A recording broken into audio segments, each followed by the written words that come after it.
बिस्मिल्लाहिर्रहमानिर्रहीम। अस्सलाम वालेकुम नाजरीन, आप देख रहे हैं पॉजिटिव पाकिस्तान और मैं हूं जाहिद भट्ट। नाजरीन, आज ब्रॉडशीट के हवाले से हम आपसे बात करेंगे। ब्रॉडशीट के मामले में एक नई अहम पेशरफ्त हुई है, इस हवाले से हम आपसे खुसूसी बात करेंगे।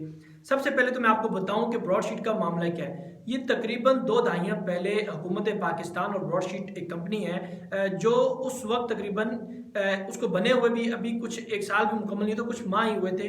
उस दौरान पाकिस्तान के साथ ब्रॉडशीट का ये मुआहदा हुआ था, जिसमें यह तय पाया था कि पाकिस्तान से जो चोरी शुदा रकम होती है या जो करप्शन के पैसे होते हैं या जो लूट मार कर जो लोग अपनी रकम को यहाँ से बाहर दूसरे ममालिक में मुंतकिल करते हैं, वो रकम हुकूमत पाकिस्तान को उसकी रिपोर्ट ब्रॉडशीट देगा, उसकी तहकीक करेगा और उसकी रिसर्च करके जो भी मामला होगा वो हुकूमत पाकिस्तान को बताएगा। उसके बाद जो पाकिस्तान के जो इदारे हैं, नेब है, FIA और जो दीगर इदारे हैं, इनका ये काम होगा कि वो उस पर वर्कआउट करेंगे और फिर वो रकम वहाँ से रिकवर की जाएगी। यानी इनका असल मकसद ये था कि पाकिस्तान को करप्शन फ्री बनाना है। जो पाकिस्तान में रोज़ाना की बुनियादों पर करप्शन होती है, हुकूमती लेवल पर, अपोजिशन में और जितने भी सियासतदानों में या दीगर जो भी लोग करप्शन करते हैं, लूट मार कर पैसा बनाकर यहाँ से फरार हो जाते हैं या पैसा बाहर मुंतकिल कर देते हैं, उस पैसे को पाकिस्तान से वो बाहर ना जा सके या इस काम में मुलविस लोगों के खिलाफ एक्शन लिया जा सके और उनसे वो दौलत वापस पाकिस्तान लाई जाए। इस हवाले से इस कमीशन के साथ ये मुआहदा हुआ था, लेकिन इस मुआहदे में बहुत सारी गलतियां हुई। अब ये मामला कोई आज का नहीं, ये कई 2 दहाइयों का भी है और कई महीनों से तो ये केस बहुत वाज़ेह तौर पर जो नहीं ये चल भी रहा है ये मसला, तो इसके हवाले से आपने पहले भी सुना होगा। लेकिन आज इस केस में एक अहम पेशरफ्त हुई है, वो सबसे इम्पोर्टेंट है और वो हमारे लिए मेरे ख्याल से बायस शर्म भी है और बायस अफसोस भी है। उस पर आप लाजमी वो सुनिएगा।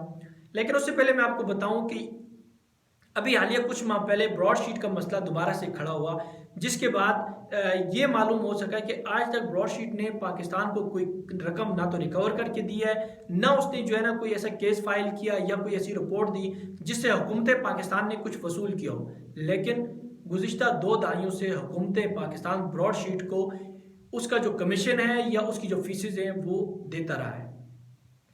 अब कुछ अर्सा पहले ब्रॉडशीट के जो हेड हैं या कावे मुसावी, जिनका ताल्लुक जो अपना ताल्लुक ब्रॉडशीट से बताते हैं, उनका एक बयान सामने आता है जिसके बाद बिल्कुल हलचल मच जाती है कि मेरे पास एक बंदा आता है जिसका ताल्लुक नवाज शरीफ के साथ वो जाहिर करता है और वो ये कहता है कि मुझे नवाज शरीफ ने भेजा है और वो अपना कमीशन मांग रहे हैं। इस तरह की बातें हुई। फिर उसके बाद एक और बंदे का जिक्र आता है कि जो सिविलियन कपड़ों में आता है और ये कहा जाता है कि मेरा ताल्लुक फोर्सेस से है और मुझे अपनी शनाख्त जाहिर करने की इजाज़त नहीं, और वो बंदा अपना 20% मांगता है या जितना भी अपना कमीशन मांगता है। वो मसला होने के बाद फिर जब जो मौजूदा हुकूमत है, इसने ब्रॉडशीट को $15 लाख की अदायगी की, लेकिन अब मसला ये हुआ कि वो $15 लाख की अदायगी ब्रॉडशीट या उस कंपनी को नहीं बल्कि किसी गलत हाथों में चली गई। उसके बाद नया मसला ये खड़ा हो गया कि अब इसका जो रिकॉर्ड है वो गायब हो गया। 29 जनवरी 2021 को पाकिस्तान ने एक कमीशन बनाया जिसके सरबराह जस्टिस अजमत सईद थे और ये एक रुकनी कमीशन बना। इसको ये हुक्म दिया गया, इस कमीशन का ये काम था कि वो इस पे पूरा वर्कआउट करेगा, ब्रॉडशीट का जितना भी मामला है जो इसके साथ मुआहदे हुए हैं उसकी नजरसानी करेगा, और उसके अलावा ये जो $15 लाख की जो अदायगी की गई है इस तौर पर, इस पे खास तौर पर अपना काम करेगा और ये बताएगा कि ये $15 लाख की रकम किसने दी और किसको दी और क्यों दी, इसकी वजूहात क्या थी। इसमें जो लोग शामिल थे उनके बयानात भी कलमबंद हुए, उसकी दस्तावेजात जो इनसे मुंसलिक थी वो भी दी गई, और 9 फरवरी को इस पर बाकायदा तौर पर काम शुरू हुआ और आज जस्टिस अजमत सईद ने इसकी जो 500 सफ़ात पर मुश्तमिल रिपोर्ट थी वो वज़ीर आज़म इमरान खान साहब को दे दी।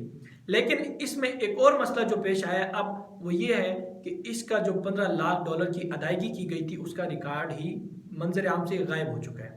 ये रिकॉर्ड किसी एक फर्द या एक इदारे के पास नहीं बल्कि तीन इदारों के पास रिकॉर्ड था। उसमें वजारत कानून शामिल है, अटॉर्नी जनरल शामिल है, और वजारत कानून और अटॉर्नी जनरल के अलावा वजारत खजाना भी शामिल है। इन तीनों इदारों के पास इस $15 लाख की जो तमाम तफसीलात थी, जो तमाम रिकॉर्ड था वो मौजूद था, लेकिन अब वो रिकॉर्ड गायब हो गया। अब सवाल यहाँ ये पैदा होता है कि ये रिकॉर्ड किसी एक फर्द के पास नहीं था बल्कि किसी एक इदारे नहीं बल्कि 3 इदारों के पास था, तो रिकॉर्ड गायब हुआ कैसे। अब देखिए इस पे क्या डेवलपमेंट होती है, हुकूमत इमरान खान इस पे क्या एक्शन लेता है, आगे क्या इस पे मंजर आम पे आता है और लेकिन एक बात तो यहाँ पे ये वाज़ेह हो जाती है कि इन सब लोगों का मकसद मेरे ख्याल से पाकिस्तान का पैसा बचाना नहीं, बल्कि करप्शन को ख़त्म करना नहीं, करप्शन को बढ़ाना है। ये कैसे हो सकता है कि 3-3 इदारों से फाइलें गायब हो जाए, पूरा पूरा रिकॉर्ड गायब हो जाए। लेकिन अब जस्टिस अजमत सईद ने 500 सफ़हात पर अपना जो पूरा वर्कआउट था, उनकी जो रिपोर्ट थी वो तो उन्होंने पेश कर दी है। अब उसमें क्या खुलकर सामने आता है ये तो अब वक्त ही बताएगा, और रिपोर्ट का जायज़ा लेने के बाद वज़ीर आज़म क्या ऐलान करते हैं ये तो देखा जाएगा। दूसरी जानिब आसिफ अली जरदारी के जो स्विस मुकदमात थे, इनका रिकॉर्ड भी मंजर आम पे आ गया कि उन्होंने कितनी करप्शन की है।